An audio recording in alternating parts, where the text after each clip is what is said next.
Hello, everyone. Good afternoon. My name is Anne Leonard, Manton Curator of Prints, Drawings, and Photographs at the Clark Art Institute. And I'm very pleased to welcome you to the opening lecture for Competing Currents, 20th Century Japanese Prints. This, the Clark's newest exhibition, has just opened in the Thaw Gallery this morning and will be on view through January 30th, 2022. I hope you'll come to see it. Competing Currents has been curated by Oliver Ruhl, a 2021 graduate of the Williams MA program in the History of Art. Oliver worked with me for close to 2 years in the Manton Study Center for Works on Paper, and I am truly delighted to introduce him as this afternoon's speaker. Before coming to Williams and the Clark, Oliver earned a BA from Case Western Reserve University in Cleveland, where he majored in art history and theater and minored in economics. This fall, he began a PhD program in art history at the University of California, Los Angeles, and he is joining us from the West Coast today. It has really been wonderful to see Oliver's passion for Japanese art flourish through an engagement with a significant and beautiful set of Japanese prints that were donated to the Clark by Adele Rodbell. The project as a whole perfectly expresses then the Clark's dual mission as museum and training ground for art historians. I want to thank Oliver for seeing through Competing Currents to the finish line despite many competing commitments. And I also extend deep thanks to Beth Lee for her generous support of this exhibition. And as any of you have been participating in Clark lectures online already know well, but just as a reminder, you can submit questions to the Q&A at any time during the lecture, either through, if you're on Zoom, through the Q&A function at the bottom, or if you are attending through Facebook Live, you can put your question in the comments section, and we will get to as many of those questions as we can following the lecture. So now I turn it over to Oliver. Thank you very much, and thank you for being here. Thank you so much, Anne, for that kind introduction, and thank you for being here today, everyone. It's really wonderful to have the opportunity to speak with you today about the exhibition. In that vein of extending my sincere gratitude, I want to begin with a few thank yous to those who've made this exhibition happen. None of this would have been even remotely possible without the absolute atelier of colleagues, friends and family that have supported me throughout this exhibition process. First, of course, I want to thank Anne. Thank you for your consummate guidance and mentorship over these past 2 years. I wouldn't be sitting here today without you. And thank you to Olivier Messier and Esther Bell for your suggestions and your support, your critique and compassion as this exhibition grew and transformed during these very odd months. To Julie, Marcy, David, Adele, Anne R., Vicky, Angela, Nathan, Rebecca, Lori, Nora, Carolyn, Rob, Kathy, and far too many others to name. You have my sincerest gratitude and my sincerest condolences for always working with the zoomed in head and shoulders of an amateur curator sitting all the way across the country.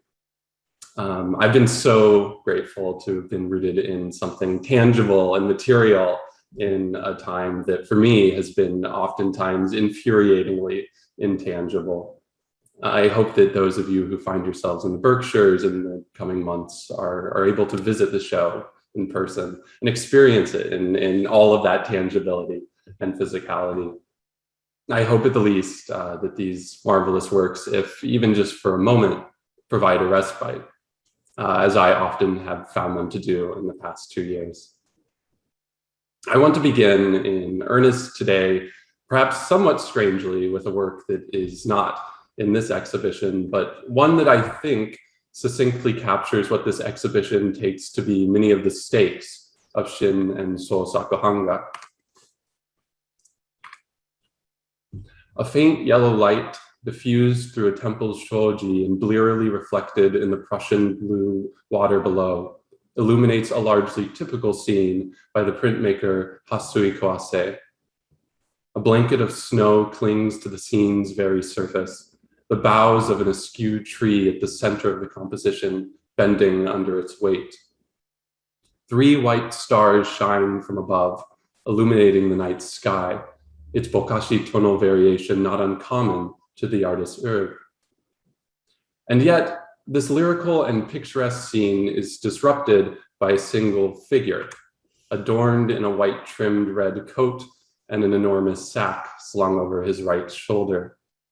Behind the figure, a trail of rhythmic indentations have been imprinted into the snow by a pair of shining black boots. A pointed cap, white beard, and studded belt indisputably establish the iconographic traits of the scene's only staffage. Santa Claus has entered the Japanese garden. This slightly absurd print first appeared in the December 1950 issue of the magazine, the Japan Trade Monthly. In fact, Hassui's prints have often appeared both within the pages and as frontispieces of this internationally syndicated magazine in the early 1950s. Indeed, the artist was commissioned to create a number of cover designs by the Nippon Denpo Tsushin Sha, as arranged by Hassui's longtime publisher, Watanabe Shozuburo.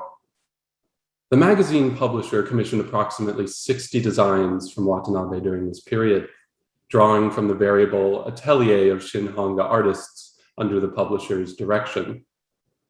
This was, however, not the only medium by which Hassui's design found its expression.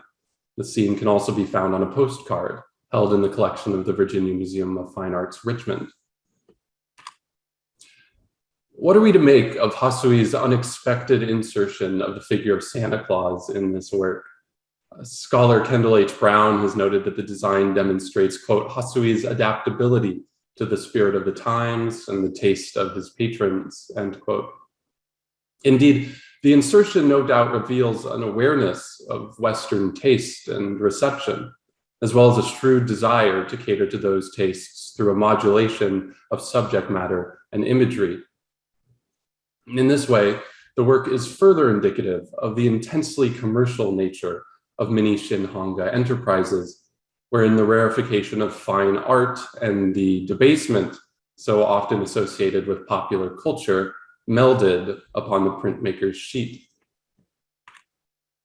The Sosaku-hanga movement, conceived of from its beginning in fervent opposition to Shin-hanga's commercialism, further complicates this narrative. Mirroring a fate that befell so many avant-garde enterprises of the 19th and 20th centuries, Sosaku-hanga entered the mainstream of popular taste after the Second World War. Perhaps many Sosaku-hanga artists would have turned their nose up at the kitsch of Hassui's Santa Claus. But in 1967, Saito Kyoshi's woodcut of Prime Minister Ei Sakusato too would find itself printed on thin magazine stock, the cover of Time magazine. Today, I want to center my lecture around the practice of just one of the artists from this show, Hassui Kawase, in order to consider the Shin-hanga and Sosaku-hanga enterprises in the face of modernism. Of the two movements considered in this show, Shin-hanga, in spite of, or perhaps because of, its visual legibility and apparent simplicity, resists many common markers of a modernist enterprise. Taken together, as they certainly must be, however, Shin and Sosaku-hanga represent a modernist dialectic that took place on the printed page. Competing Currents, 20th century Japanese prints explores two oppositional yet deeply intertwined movements that rekindled a passion for Japanese printmaking both domestically and abroad in the 20th century. And I hope that the next 20 minutes help to begin to pull at those tangled threads.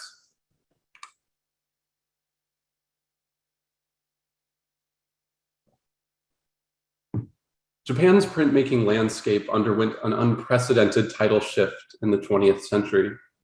During the Edo period from 1603 to 1867, a new market of middle-class patrons had encouraged artists to create expressive and iconic images for mass distribution. These prints, known as ukiyo-e, pictures of the floating world, became wildly popular not only in Japan, but across the globe when the country opened to international trade in the mid-19th century. By the beginning of the 20th century, however, woodblock prints had fallen largely out of vogue. Mass-marketed newspapers and magazines had taken Japan by storm, and the popular woodblock prints of the previous century seemed to many a relic of the past. Despite these shifts, two movements reinvigorated the public's relationship with printmaking in both Japan and the West: Shin-hanga, new prints, and Sosaku-hanga, creative prints. The former was defined by a nostalgia for the pre-modern, while the latter, rejecting the past entirely, embraced modernist and avant-garde sensibilities. In both movements, however, printmakers were forced to reckon with the legacy of ukiyo-e, new influences of the European tradition of art making, and the demands of a rapidly evolving global market.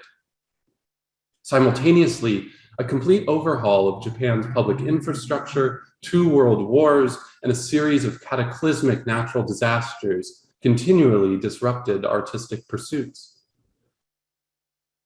Conceived as a restaging of the ukiyo-e tradition in the 20th century, the Shin-hanga movement looked to depict the past, to look to the past to depict the contemporary.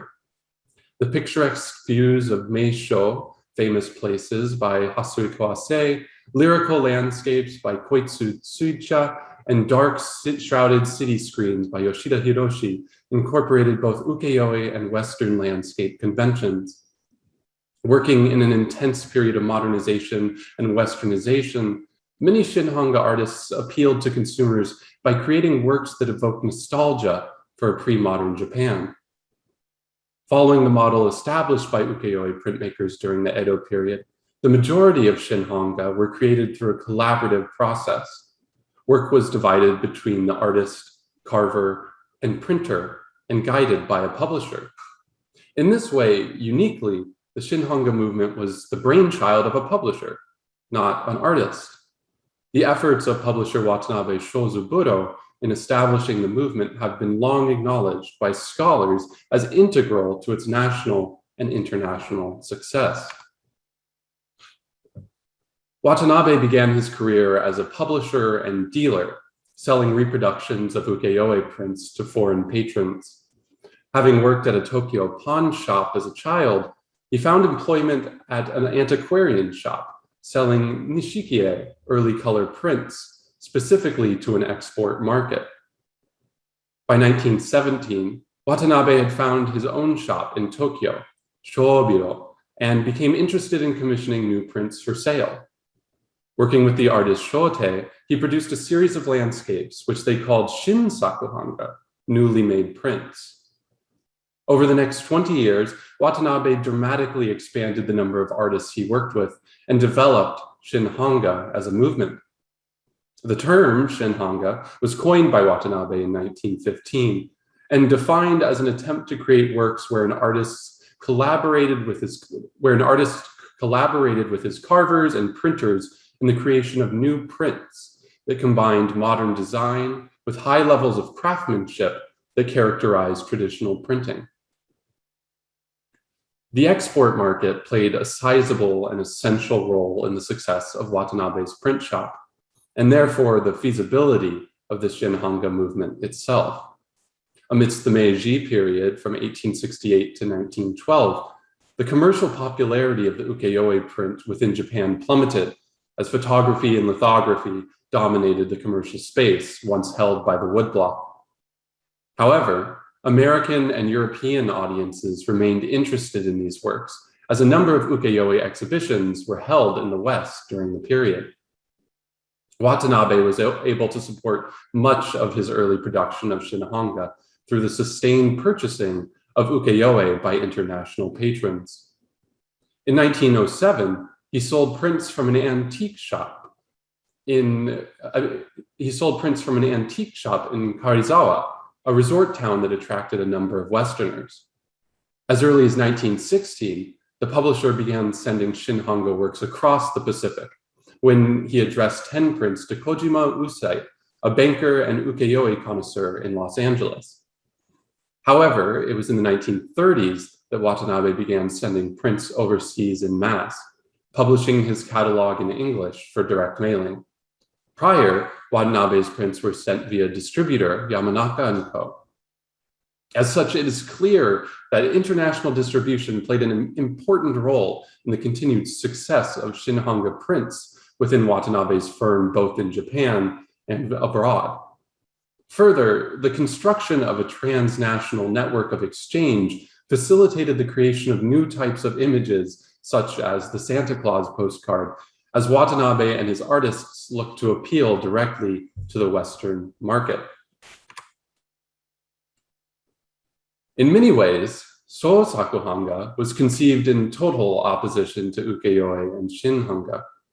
Inspired by native folk art traditions, as well as the Western conception of the artist as a solitary creative, Sosaku-hanga artists emphasized that their art was the result of the labor of a single artist, rather than that of a collaborative team of artisans.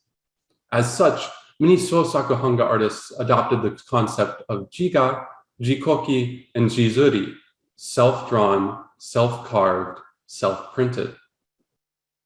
Experimentation was an essential tenet of the movement, its artists testing new materials, techniques, and methods of depicting the world around them. Although the earliest seeds of the Sosaku-hanga movement can be found as early as 1904, it did not gain serious traction until after the Second World War. In fact, during the post-war occupation of Japan by the United States, Sosaku-hanga artists found an enthusiastic audience in the American GIs who had flooded into the country. After a popular showing at the Sao Paulo Art Biennial in 1951, the movement won recognition on the international stage.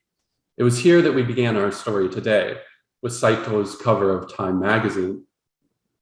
If Watanabe had embraced the international market through methodical organization and distinct and intentional channels of commercial distribution, Sosaku-hanga's rise to international popularity lacked Watanabe's concerted intentionality.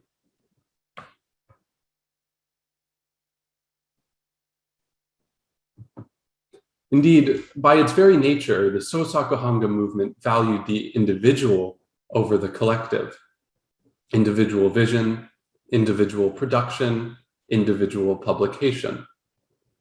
Upwards of 300 different artists have been said to have worked in the Sosaku-hanga style, that nebulous and deceptively troublesome art historical term, is taken here to represent a manner of creation. Put simply, an emphasis on individuality rather than a single unified pictorial style across 300 different creators. No doubt, we could speak of resonances and pictorial unities between Sosaku-hanga artists within this exhibition and those that came before. Both Shiko Munakata and Hiratsuka Unichi's monochromatic compositions draw from the idioms of some of the first recorded instances of woodblock printing in Japan. The flattened, blocky planes of color in works by such as Tamami Shimi's A Stand of Trees and Saito Kyoshi's Solitude Kyoto evoke the layering effects of collage. I wish to propose, however, at least in part, that which made the Sosaku-hanga movement modern is exactly what made it a movement in the first place, its very resistance towards homogenized stylistic categorization. Here, we have a fragmentary collection of artists, men and women who ranged from small-town sign painters and school teachers to academically trained painters and printmakers. We have mimesis and abstraction. We have artistic rigor and joyful playfulness. If Shin-hanga is forthright, Sosaku-hanga is delightfully evasive. Take, for instance, Hiratsuka Unichi's depiction of Byodo-in when viewed in tandem with the work by Hassui depicting the same site. Hiratsuka's work reveals another, more archaic influence on the artist, the Buddhist prints and paintings of the Heian period. These devotional objects, the earliest examples of woodblock printing in Japan, depicted flattened Buddhist figures in stark blacks and whites. In this work, Hiratsuka depicts Byodo-in, one of Japan's most recognizable Buddhist temples. Constructed during the Heian period, the wooden architecture of Byodo-in was depicted by Shin-hanga and Sosaku-hanga artists alike. Unlike his contemporary Hassui Kwase, however, Hiratsuka has used only black ink and the white of the printing paper to depict the famed temple. Hiratsuka noted the challenge of this practice, stating that, quote, black and white must have a rhythm of line and mass, and a harmony of straight lines and curves. One of the great difficulties is to make that white space live, end quote.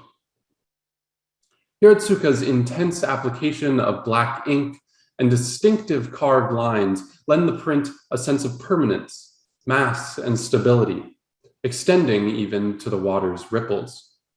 If in his practice, Hassui can be seen to have contended with color, mimesis, fantasy, and depth, Hiratsuka can be seen raising questions with regard to the fundamental pictorial challenges of form, line, mass, and harmony. Certainly one of the most prolific members of the Shin-hanga movement, Kwase Hassui, whose practice is featured prominently in this exhibition, first trained as a painter. However, it was through an encounter with the work of the printmaker Ito Shinsui's series 8 Views of Omi, shown in one of the first exhibitions of Shin-hanga at the Shirokiya department store in June of 1921, that Hassui first claimed interest in woodblock printing. Facilitated by innovations in train travel, Hassui spent much of his time journeying throughout Japan and preparing sketches for use in his workshop. Hassui maintained a relationship with Watanabe throughout his career, and the publisher played a definitive role in popularizing the artist at home and abroad. 3 aesthetic characteristics were emphasized by Watanabe in the creation of Shin-hanga prints. First, the avoidance of scenes of a westernized Japanese landscape. Asserting a nostalgia for a pre-Meiji era, Watanabe encouraged artists to depict landscapes or genre scenes retaining the atmosphere of Edo. Second, the work should retain the influence of famed Edo artist Utagawa Hiroshige. And third, Shin-hanga should attempt to surpass ukiyo-e. These 3 characteristics are collectively representative of an essentially nostalgic, nationalist, and essentialist goal among Shin-hanga artists, a longing for old Japan by both artists and collectors. In this longing, Hassui was certainly no exception. The romanticization of the Japanese landscape and countryside is ubiquitous throughout Hassui's work. The artist prioritized depicting natural sites such as forests, lakes, mountains, and agricultural towns where Edo-era architecture remained dominant, and temple sites. In an era where Japan's Meisho were overshadowed as Tokyo developed into a modern metropolis, Hassui often turned his attention away from the rampant modernization and westernization occurring around him. Scholars have been critical of Hassui's nostalgic sensibilities, as when Hollis Goodman Cristante writes that, quote, when the Shin-hanga artists portrayed rural villages, the romantic ideal of finding Japan's authentic culture in the countryside seems much more in evidence than the poverty that had literally drained the life from those areas, end quote. Running counter to those who embraced the modernization espoused under the Meiji government, Hassui's work is representative of those who resisted these changes, longing to find the core of Japanese culture that they felt the country was losing as the 20th century progressed. Setting aside this regressive desire for a past and cultural purity that certainly never truly existed, engaging with the market forces that drove Hassui to create works in this style proves a productive venture. Take, for example, the genres that dominated Hassui's practice. As was true for the entire Shin-hanga movement, landscape images constitute the vast majority of Hassui's oeuvre. Within the context of the greater movement, bijinga, images of beautiful women, actors, and flower and bird designs were also significant categories in themselves. It is also of note that warrior prints, popular ukiyo-e subjects, disappeared in Shin-hanga, a consequence perhaps of the shift to a largely foreign clientele that was generally ill-equipped to understand the historic context of the designs. In this way, Hassui's own interest in the rural as an attempt to express a type of essential quote-unquote Japaneseness was mirrored by a similar interest from consumers abroad.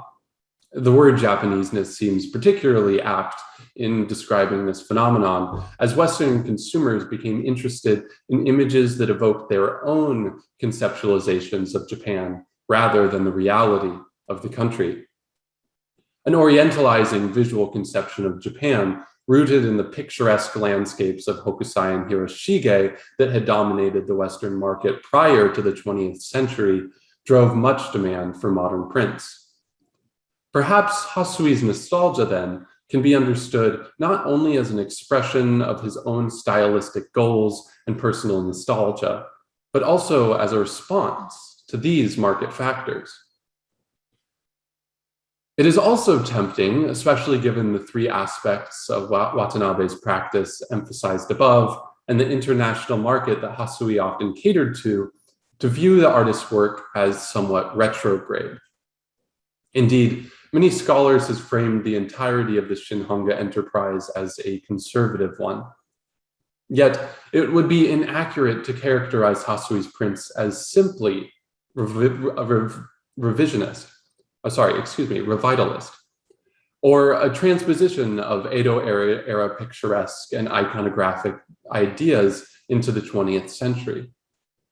In truth, Hassui's prints are characterized by the inevitable convulsive interactions of the modern with the referent in question upon the block. An examination of a selection of works by the artist yields a greater understanding of this phenomenon. Visual analysis of not only what Hassui chose to depict, but also how he approached creating the picture plane reveals the modernity inherent in his compositions. One of Hassui's most iconic images, Rain in Uchiyamashita, Okayama district, underwent a number of revisions prior to its final printing. Hassui's original block design was submitted to the publisher in early 1923, just prior to the Great Kanto earthquake in September of that year. Miraculously, unlike the majority of blocks within Watanabe and Hassui's collection, the design, not yet transferred to the block, survived the earthquake. Following the tumult caused by the earthquake, a monochromatic etching was produced based on the initial design. These odd circumstances yield a unique and particularly useful insight into Hassui's process.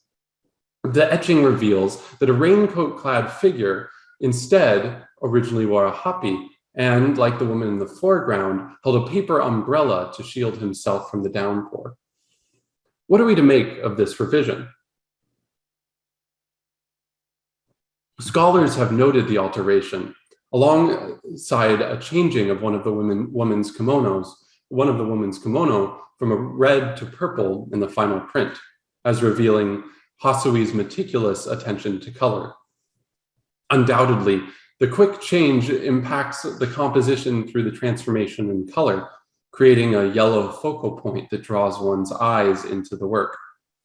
However, I would argue that the raincoat can also be seen as a distinctly modern aspect of quotidian life as captured by the artist.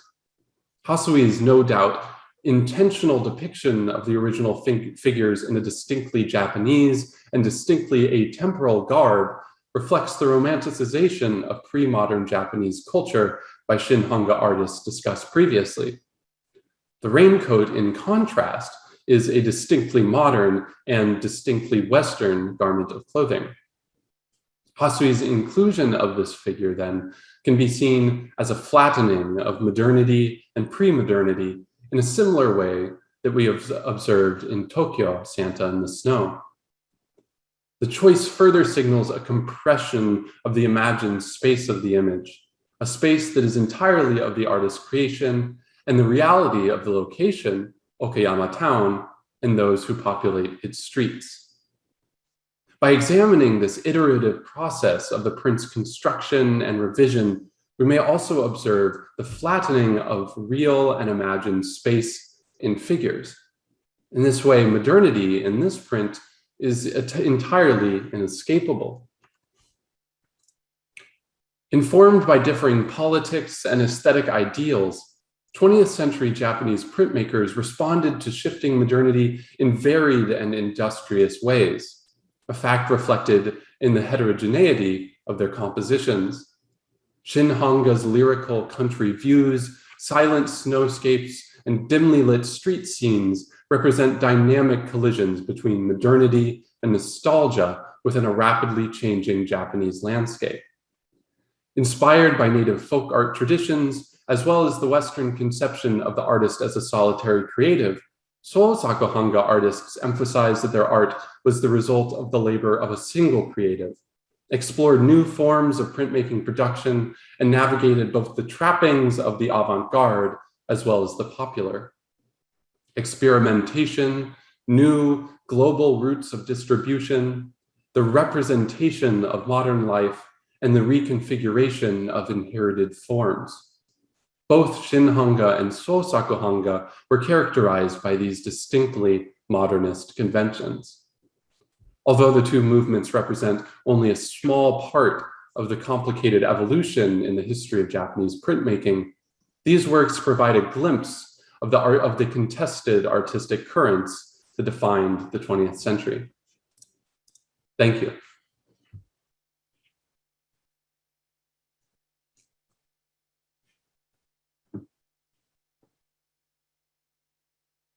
So thank you so much, everyone, for tuning in to the lecture today. I'm going to take a little bit of time. If anyone has any questions, as Anne mentioned at the beginning of the lecture, please do feel free to put them in the Zoom chat or into the Facebook live stream, and I'll be able to answer them.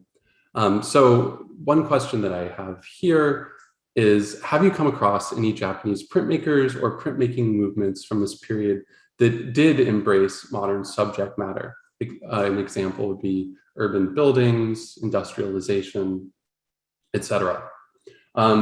Yes, so something that I wasn't quite able to fit into this presentation is the way that Sosaku-hanga artists looked to a number of different sites from Shin-hanga artists. It's pretty clear that Shin-hanga artists found the countryside a appealing way to direct their vision. But Sosaku-hanga artists, in part due, I think, to the heterogeneity of their locations, were often depicting what was just around them.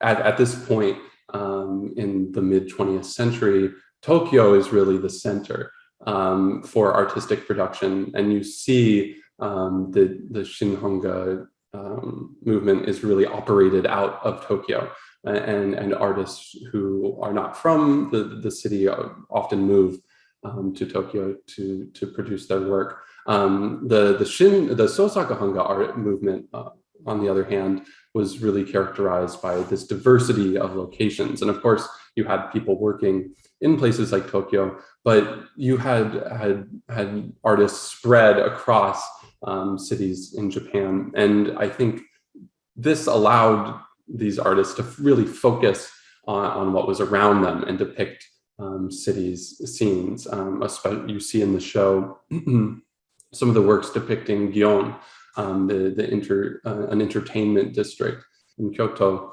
are particularly apt at depicting the changing urban landscape of Japan.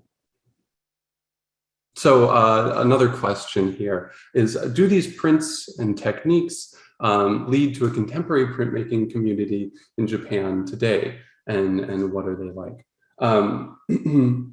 So absolutely. You know, these two printmaking movements are part of a not only a national but an international trajectory in how we think about Japanese prints today. And I specify international because there are also a number of Western artists who work in either a kind of Shin-hanga or Sosaku-hanga revitalist idiom. And so this is something that has continued into the contemporary as well. And I think these contemporary printmaking movements carry on the thread of the outward-looking, international-looking enterprise that was so important to both the Shin-hanga and the Sosaku-hanga movements. Thank you so much for your question. Okay, and then another question is, did both printmaking movements employ water-based inks? Yes, so that's something that another kind of aspect of the printmaking process that I wasn't really able to directly address in this presentation, but something that the exhibition, if you're able to see it in person, is certainly interested in. And that's the actual production of these prints. Now, of course, there's a difference in the two movements, certainly in the ability to acquire, at least early on for Sosaku-hanga, printmaking materials, and in terms of quality and quantity. So the Shin-hanga movement, as this as I think kind of the Western comparison is as almost organized as a guild in a way.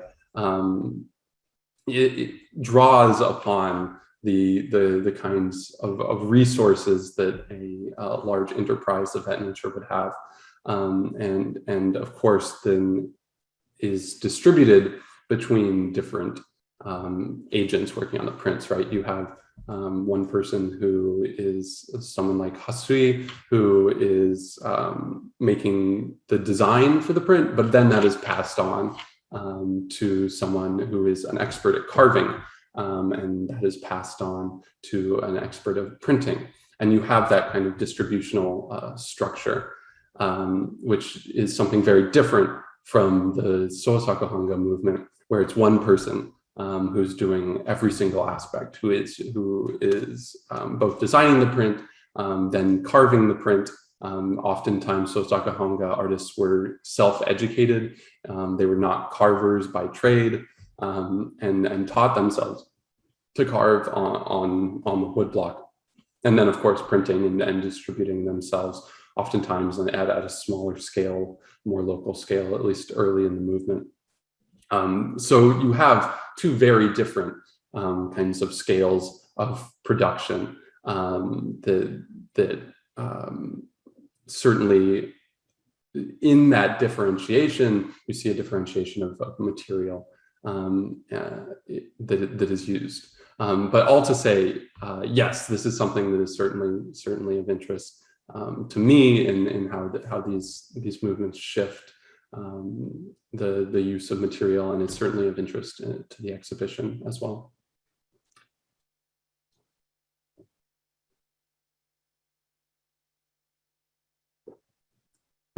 So another question is printmaking a gendered art form in Japan?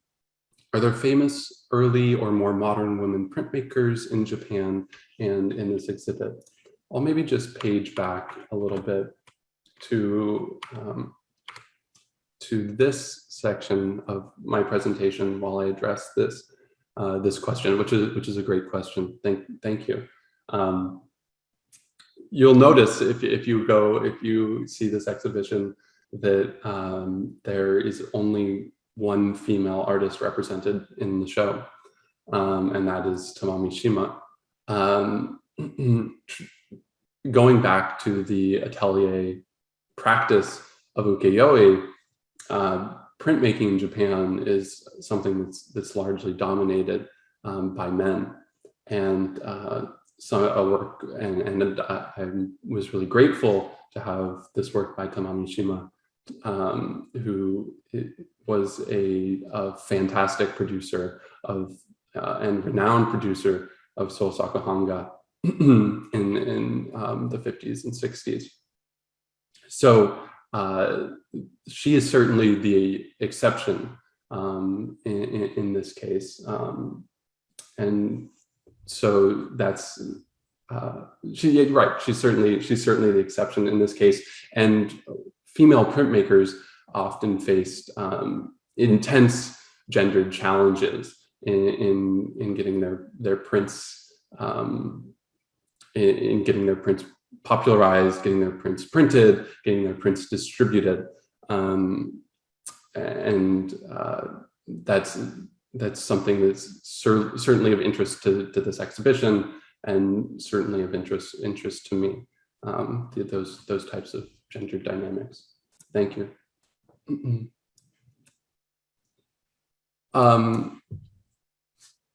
Let's see.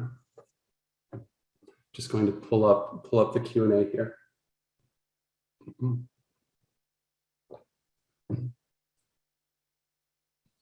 Okay. I was intrigued by Shiro Kasamatsu's work as a transition in a single career between the two styles.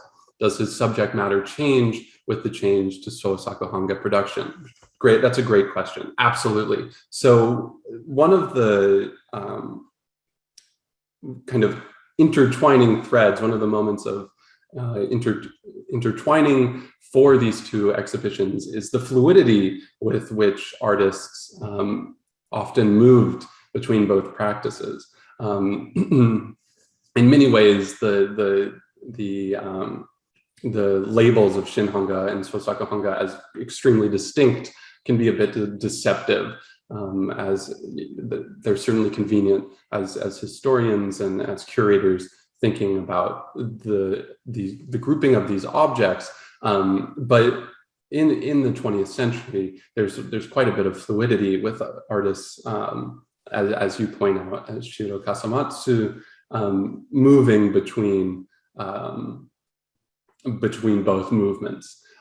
He of course begins working in a Shin-hanga style, very traditional Shin-hanga style, and eventually tires of that and really falls into a Sosaku-hanga medium. And you do see not only a change in how things are represented, but what is represented, and that's something I think you can see in the show in a transition. And I'm sorry, I don't have any great images here to kind of demonstrate that. Well, perhaps, yeah, but it's certainly a change both in style and in the iconography depicted in that style. So thank you so much for your question.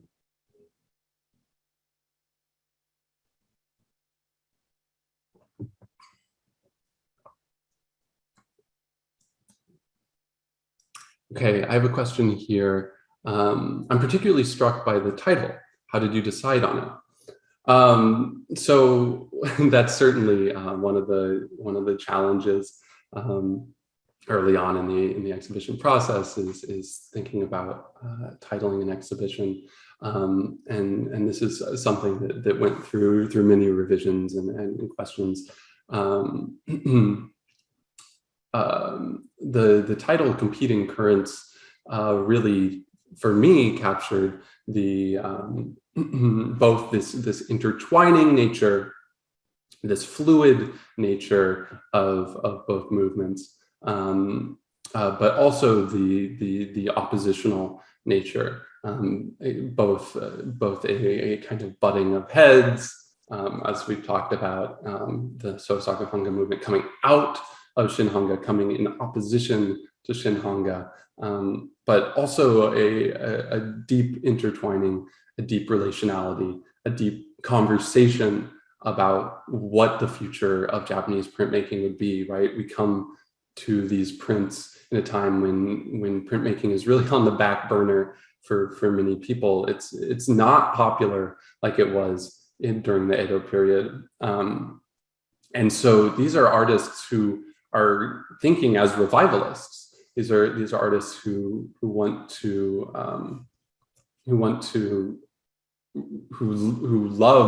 the printmaking that they do and want to reinvigorate it in the public consciousness. So I think the title also hopes to accomplish some of those or carry some of those stakes that were inherent in these two movements as well.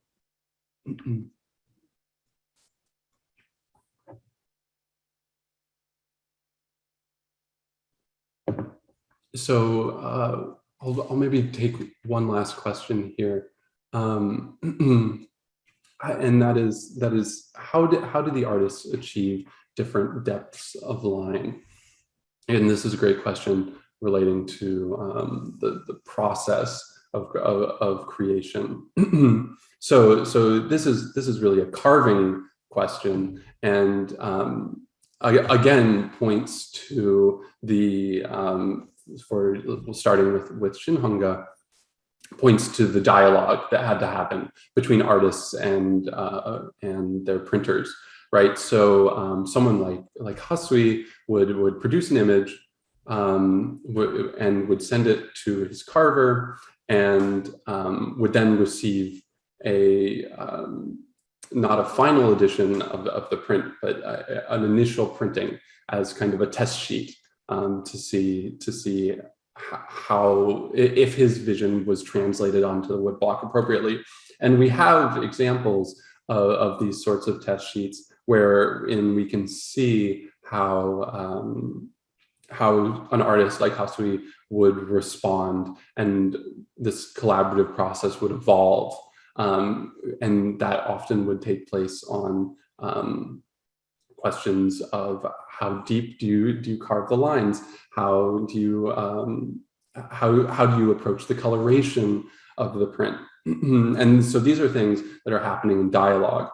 On the other hand, for the Sosaku-hanga movement, you have artists who are entirely working on their own and entirely in control of their own production. So because of that, they don't have to navigate this sort of a dialogue that the Shin-hanga artists are being forced to navigate as well. And this is all to say that the carving process, which of course is a reverse carving process, right? So if you have a block of wood, you're carving away, and what you leave is what is exposed to the ink and then printed, is often a process of experimentation, a process of revision, and trying different things to see what works.